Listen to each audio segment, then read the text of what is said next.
ಇನ್ನು ಮುಂದೆ ನಿಮ್ಮ ನೆಚ್ಚಿನ ಧಾರಾವಾಹಿಗಳ ಫುಲ್ ಎಪಿಸೋಡ್ಗಳು ಸನ್ ನೆಕ್ಸ್ಟ್ ಆಪ್ನಲ್ಲಿ ಮಾತ್ರ. ಶಿವಗಾಮಿ ಅಂತ ನೋಡೋದಕ್ಕೆ ಕಲ್ಪನಾ ಅವ್ರ ಥರನೇ ಇದ್ದಾರಷ್ಟೇ. ಎಲ್ಲ ಥರನೂ ಪರೀಕ್ಷೆ ಮಾಡಿ ನೋಡಿದೆ ನಾನು. ಯಾವುದ್ರಲ್ಲೂ ಅವ್ರು ನಮ್ಮ ಕಲ್ಪನಾ ಅಂತ ಪ್ರೂವ್ ಮಾಡೋಕ್ಕೆ ಆಗಲಿಲ್ಲ ನನ್ನ ಕೈಲಿ. ಇವರು ನಮ್ಮ ಕಲ್ಪನಾ ಅಲ್ಲ.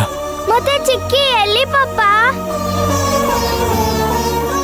ಇವರು ನಮ್ಮನ್ನ ನೋಡ್ದಾಗ ಸರಿಯಾಗಿ ಮಾತಾಡ್ಸ್ಲಿಲ್ಲ ಅಂದ್ರೂ ಪರವಾಗಿಲ್ಲ, ಎಲ್ಲೋ ಒಂದ್ ಕಡೆ ಜೋಪಾನವಾಗಿದ್ದಾರೆ ಅಂತ ಧೈರ್ಯವಾಗಿದ್ವಿ. ಈಗ ಅವ್ರು ಚಿಕ್ಕಿ ಅಲ್ಲ ಅಂದ್ಮೇಲೆ ಚಿಕ್ಕಿ ಎಲ್ಲಿದ್ದಾರೆ? ಯಾವ ಪರಿಸ್ಥಿತಿಲಿದ್ದಾರೆ? ಖಂಡಿತವಾಗ್ಲೂ ಬೆಂಗಳೂರಲ್ಲೆಲ್ಲೋ ಇದ್ದಾರೆ. ನಾನು ಹೇಗಾದ್ರೂ ಮಾಡಿ ಹುಡುಕ್ತೀನಿ, ಜೊತೆ ಕರ್ಕೊಂಡು ಬಂದೇ ಬರ್ತೀನಿ. ನೀನ್ ಹುಷಾರು ಪಾಪ. ಟೈಮಿಗೆ ಸರಿಯಾಗಿ ಊಟ ಮಾಡು. ಪಾಪ ನಿಂಗೆ ಉಳ್ಕೊಳಕ್ಕೂ ಜಾಗ ಇಲ್ಲ, ಏನ್ ಮಾಡ್ತೀಯಾ? ಖರ್ಚಿಗೆ ಏನಾದ್ರೂ ದುಡ್ಡಿದೆಯಾ?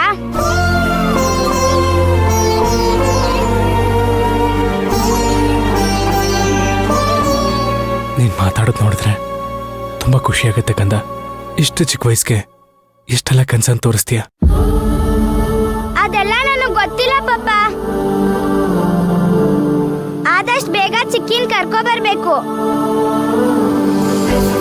ನೀನು ಚಿಕ್ಕಿ ಒಟ್ಟಿಗೆ ಖುಷಿಯಾಗಿರ್ಬೇಕು ಅಷ್ಟೇ.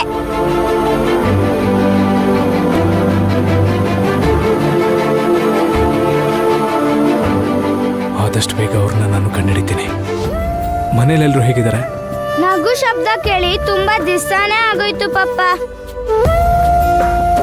ಪಾಪ ಕಾವ್ಯ ಚಿಕ್ಕಿ ಕಾಲೇಜ್ಗೆ ಹೋಗ್ತಾಳೆ, ನಮಗೂ ಅಡ್ಗೆ ಮಾಡ್ತಾಳೆ.